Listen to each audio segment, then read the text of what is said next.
नमस्कार दोस्तों, मैं सुजीत कुमार। आप देख रहे हैं आखिरी आवाज। अभी मौजूद हैं हम अपना ऑफिस पे जहानाबाद में मड़वाड़ी धर्मशाला के पास जो मौजूद है।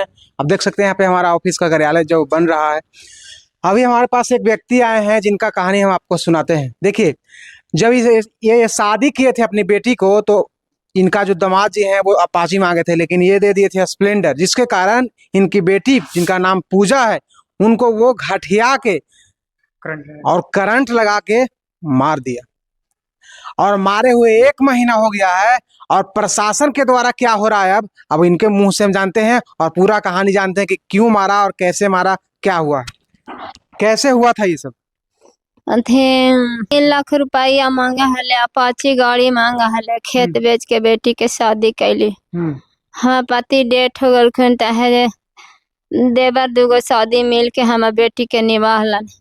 वही के चलते है जे सब मिल के, चारों मिल के बेटी के गला दबा के हत्या कर दिया, गला दबा के करंट लगा के।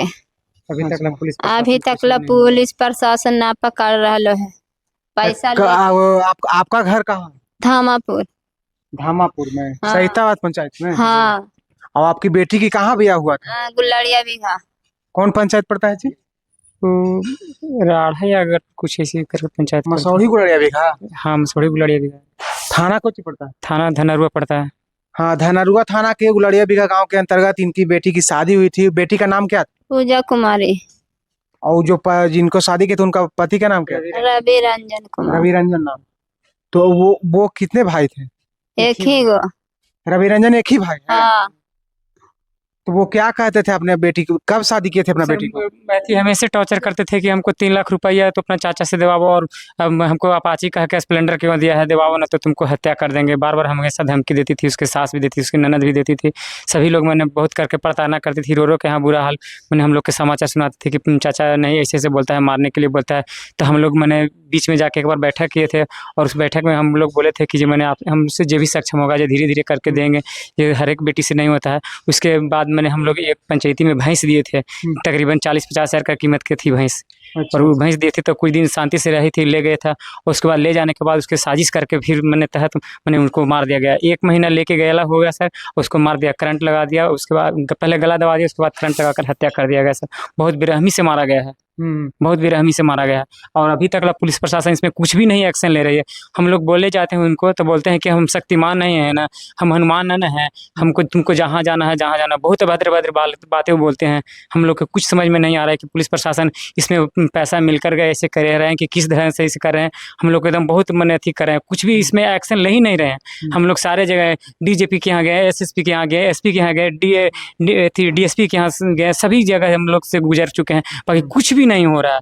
अभी तक कुर्ती जब्ती भी उसका नहीं हुआ, सिर्फ हुआ है तो खाली वारंट हुआ है। हम लोग कुर्ती जब्ती के लिए बोल रहे हैं, अभी तक पोस्टमार्टम रिपोर्ट भी नहीं मंगाया गया, कुछ भी नहीं उन लोग कर रहे हैं। एकदम प्रशासन एकदम सभी लोग एकदम चुप्पी साधे हुए हैं। इसमें किसका क्या दोष है, क्या सबका चाल है जो हमको समझ में नहीं आ रहा। पुलिस प्रशासन में कुछ कर ही नहीं रही है, कुछ ही नहीं, बिल्कुल कुछ नहीं। सब घर से भागा हुआ, वो लोग घर से भागे हुए नहीं। घर में हम लोग को न्यूज मिलता है कि जो भोर में आते हैं, कभी दोपहर में आते हैं, आके घूम के चले जाते हैं। उसका बेटी के रवि रंजन के बहन के रवि रंजन का बहन एक ही है, तो प्रीति कुमारी। वो शादी हो गया उनका? नहीं, उसका शादी नहीं, वो लव मैरिज शादी एक बार अपने गांव में ही की थी और उसका मांग मैंने धुआया था। मैंने सभी ग्रामीण मिलकर उसका मांग धुआया था। हम लोग को इसमें का चर्चा भी नहीं था, हम लोग का जानकारी कुछ भी नहीं दिया था।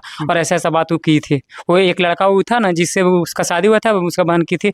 उसका प्रशासन एक दिन रिमांड पर लेके पूछताछ भी किया गया, बाकी उसने गछने से इनकार कर दिया, नहीं गच्छा कि हम नहीं जानते हैं। वो बोला कि हत्या वो मारा है, बाकी वो ये नहीं गच्छा कि कहाँ किस जगह वो है, जबकि सारा लड़का वो जानता है, फिर भी उसका कोई बयान नहीं लिया गया। क्या गो बेटी है आपका? एक ही है। आपका एक ही बेटी थी? जी। अब बेटा? 2 गो बेटा। बेटा कितना साल के?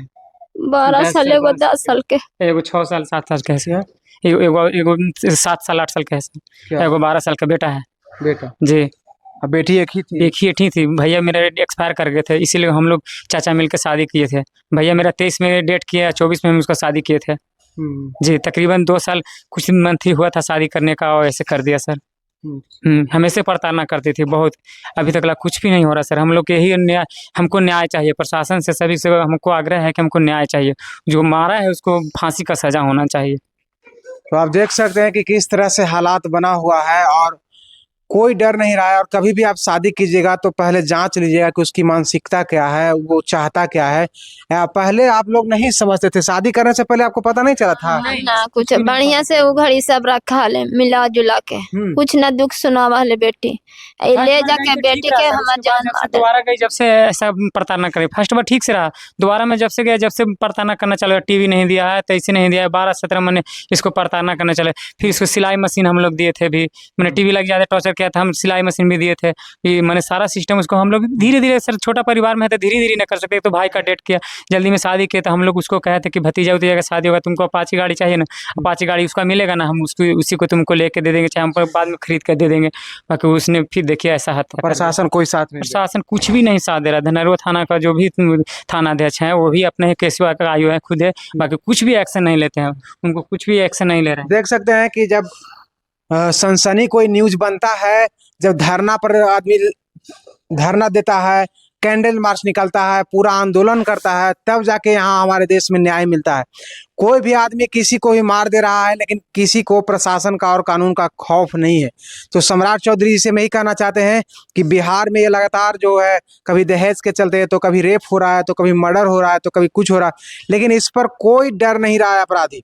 तो आप यही कहना चाहते हैं कि कम से कम बिहार के लिए आप कड़ा कानून व्यवस्था बनाइए, ताकि ये लोग जो रेपिस्ट है और ये जो हत्यारा है, जो कोई दहेज के कारण मार दे रहा है, तो वो डरे, उसके मन में खौफ हो कि अगर हम किसी को मारते हैं तो हमको फांसी तय है। लेकिन किसी को डर नहीं है और इस पर कोई एक्शन भी खास बिहार में नहीं लिया जाता है, जिसके चलते आए दिन लगातार ये हत्या हो रहा है। तो आप कहीं भी शादी कीजिएगा तो सोच समझ के कीजिएगा। बाकी देखते हैं कि प्रशासन की तरफ से आगे क्या निर्णय लिया जाता है, और आगे हम इस पर वीडियो दिखाएंगे कि क्या गिरफ्तारी होता है कि नहीं। बाकी आप क्या सोचते हैं अपना जरूर राय दीजिएगा। बाकी इस वीडियो को पूरे शेयर कीजिए ताकि बिहार में के हर कोना कोना तक पहुँचे और इनको न्याय मिले। बाकी आप अपना राय जरूर दीजिएगा। मिलते हैं नेक्स्ट वीडियो में। जय हिंद।